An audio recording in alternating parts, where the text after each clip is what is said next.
door, oh Pandora. Ah yeah, Pandora. Open your box, oh Pandora. Ah yeah, Pandora. Spill your guts, oh Pandora. Ah yeah, we beggar. Open the box, oh Pandora. Tell me something where you know. I wanna see your point of view. Pandora, Pandora. Beggar, make we show them more. And today we are here on the streets to ask what people think of cosmetic surgery.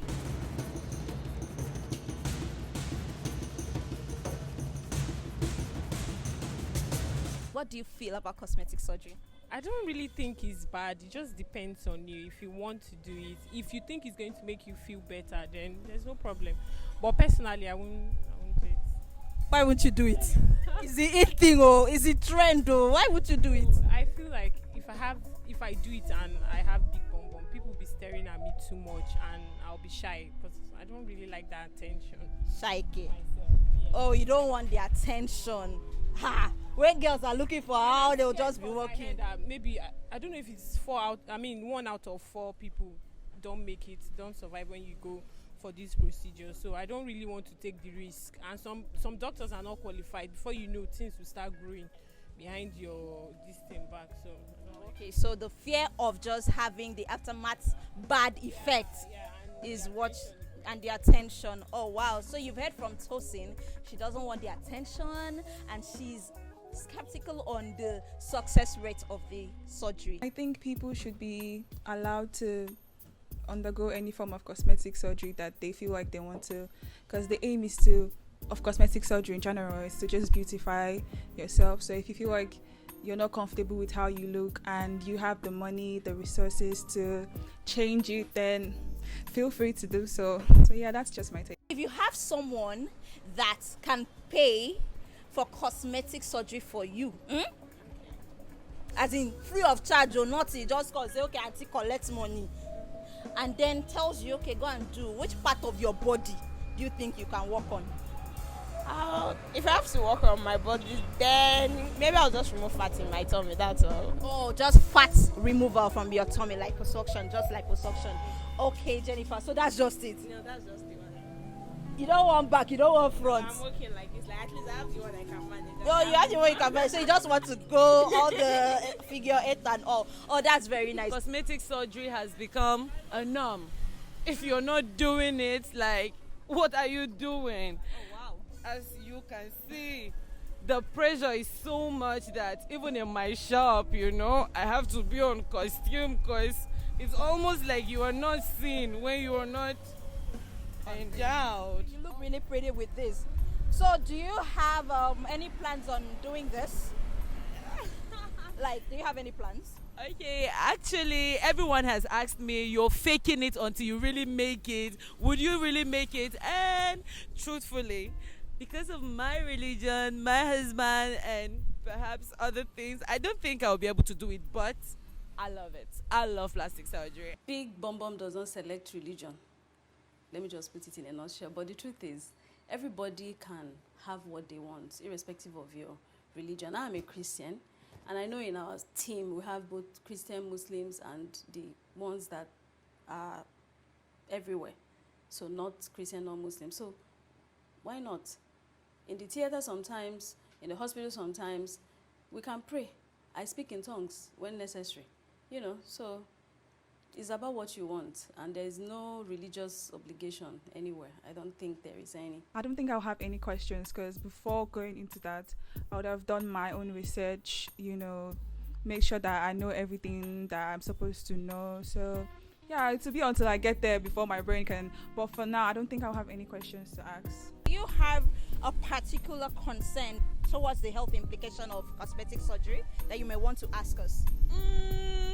Honestly, as much as I love plastic surgery, I'm concerned about the health implication, especially one particular aspect for people with asthma. What are the medical complications, implications of anesthesia, those drugs, those heavy drugs that people get to take during the surgery and everything. I'm concerned about my health, my life, and my safety, my recovery, but basically that is it. So this is a very good one. during your consultation, we'll ask about your past medical history. Are you asthmatic? Are you diabetic? Are you hypertensive? Whatever it is, are you a known sickler? You know, we want to know, what are you doing? How bad is your condition? When was your last asthmatic attack? Are you seeing a doctor? You know, are you on any drugs? Are you on any medication? And then we'll carry out tests. You must be certified fit. In fact, sometimes we tell patients, no, we reject, we say we are not doing. You know, when we find out that you are not fit for this surgery. But it's not the end of the road. So what we can do is, we get the specialist to see you. If you are hypertensive, you see a cardiologist. If you are diabetic, you see an endocrinologist. If you are asthmatic and it's bad, you might need to see a respiratory physician. So the goal is to get you stable and, you know, be in that stable state. So we've had a lot of asthmatics, we have a lot of, you know, people with different ailments. So it's not a death sentence. That's why you're in a hospital. And the hospital is not just because someone came to do liposuction. We'll now leave out the other intensive part. So we manage you holistically. The cardiologist will be there, place you on medication, you do your ECG, chest x-ray, echo, cardiogram. We'll just, you know, literally just, you know, find out everything about you. Some people don't know that they have these conditions. The first diagnosis might be just when they came in to do liposuction. And then as our routine, we would say, we're taking you through all these tests. And then we're like, hang on, there's a problem with your heart. Have you been aware? You say, no. And that's it. We call a cardiologist immediately, set you up with a cardiologist, you start your medication. Right. As long as everything is okay, the cardiologist will certify, yes, this patient is fit for surgery. And we go on. Intra-op, while we're doing the surgery, keep monitoring your blood pressure, the medications are there. After the surgery, you still see the cardiologist. So it's a continuous, holistic management according to every individual. So if you check you and you're okay, no problem. So if you're asthmatic or you're not, some people will come, you ask them, do you have any medical condition? They say, no, we don't have. We'll still and then find tomorrow out. Something will happen. Exactly. So some of it, we still find out. When I ask them, they say, but it's not my portion. So it's not about being somebody's portion. It's actually about taking care of it. So when you come in, part of why we're doing all this investigation is to make sure that you are safe. Because complications don't just happen. Right. There is something that was probably left out or something that someone is hiding. Even as much as spice, we ask you, do you take ginger, garlic, turmeric? Because they will make you bleed more. Is your blood level okay, optimal? If it's not optimal, we'll have you go, you know, be on some supplements and all that, just to build up. Because it's not an emergency. It's only an emergency that you just carry patient, rush into theater, open up. Otherwise, for procedures like this, if you have any medical condition, we'll take care of it. We won't send you away. We'll help you take care of it. That's why you're in a hospital. Yes, of course. Big. People can have 6 packs, but then the big tummy, like I always say, is also relative. When you come in for consultation, we will check, is what you want realistic? We'll work with your expectation. If it's not realistic, we'll tell you that it's not realistic. In liposuction, there's, you know, I know a lot of, like, some countries practice more of lipo etching, where, you know, you have all those packs, all those contouring in the anterior abdominal wall. But here we want, most people though, want butt flat. But where someone can have, you know, 6-pack. But then if your tummy is all the way down here, that's when we'll advise you. Dr. Bianca. It's not bad. It's evidence of good living, like people say, you know, in the streets. So yes, it's possible, but we'll work with what is realistic. And if it will take you to procedures to get it, we'll advise you. If you have to do a tummy tuck first, we'll advise you. If you're going to do, you know, get it all at once, why not? So what do you think? Does body enhancement seem to alter God's commandment, like God's word? Or does it affect religion? What do you think? I don't really know. I can't talk about that because I don't know where in the Bible. I've not actually seen where in the Bible that God said you shouldn't enhance your body. But some people feel like you should love the body that God gives you, and I understand. I think it's just different. Everybody has their own opinion, but I don't know where in the Bible God said something like that, and I cannot say anything against it. So except maybe when I read on it and see that, okay, this is it. This is against God's this thing, the word, and then if it's against God's word, then Definitely. I'm a Christian. I won't go for it. Like I said, I'm a Christian, and we perform these surgeries. I know that God is the one that gives all understanding. So the fact that we're able to reconstruct, the fact that we can, look at somebody and even open up, if you understand how the human body is, you actually understand how awesome and how mysterious God is. So it's not our making. So if God gives you the understanding, go to school, study this thing, come out, be able to give people hope, be able to, in the case of women that have given birth, take them back to how God originally created them and all that. It's only an inspiration from God. All right, because we can't, it's not like you just came out and, it's your making and all that. So everything is still from God. And God will still want people to be happy. If you're not happy with your body, they said that health is not just lack of infirmity. You have to be mentally healthy. You don't have to be ashamed of how your body is. Or probably, you had an accident or you had a period. Some people have, been through depression and then probably, got bloated. Doctor, I will give you back your confidence. Doctor, I was having this conversation with a friend and I was trying to explain these procedures, and he was still hell-bent on he has risks. Why would somebody want to? And I'm like, okay, let's take, for example, your wife becomes obese and she's having mental breakdowns. Are you going to say because she's not dead yet, you can't allow her, partake in this, go on this procedure, maybe bariatric bypass and then have a liposuction done to regain her confidence? And it was still help, but there are people that they are still on this, you cannot. It is it's true. And like I also said, I've also seen women that lost their family. Their husband said, "She, you've gone to do this thing. Carry your things and, get out." And I still feel like it's still that misconception. Right. The knowledge is not there. They feel like anybody that wants to do their body wants to be an ashawu. The mother-in-laws, they just want that stray bullet is hitting so at the right corners. Some people just want to feel. When you come in, we ask you, why are you doing this procedure? Why? We want to know. We hope you are not doing it for anyone. Some people will tell you, I'm just doing it for my self-confidence. I'm doing it for myself. So it's actually God that gave man this whole idea of, trying to help people to regain their confidence. People use cars. People have died inside accidents. Why are they still using cars? Right. People have died from plane crashes. Why are they still flying aeroplanes? The most important thing is, do your assignment, do your homework. Don't go and enter a car that the one tire is already falling off. Don't go and use a quack doctor.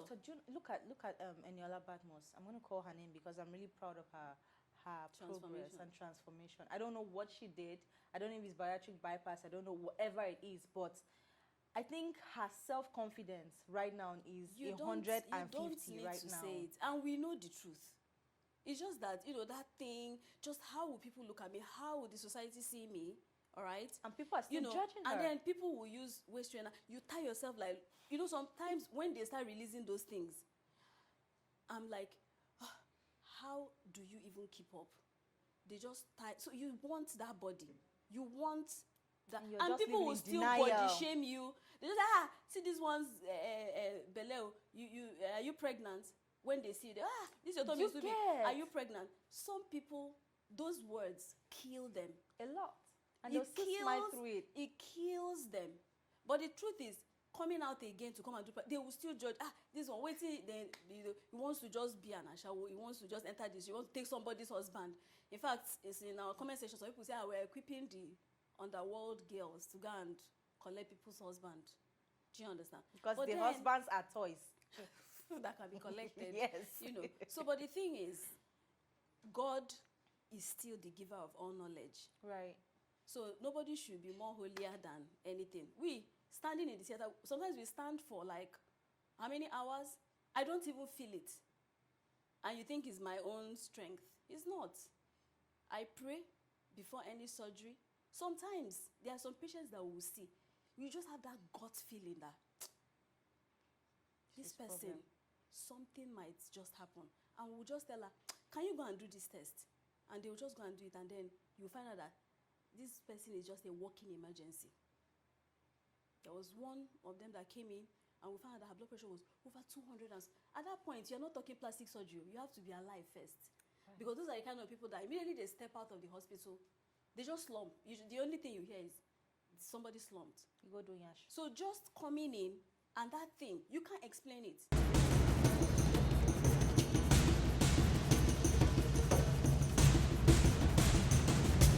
Before we let her go, she must take part in our segment called True Lies. So, doctor, at this juncture, you will have to put your right hand up.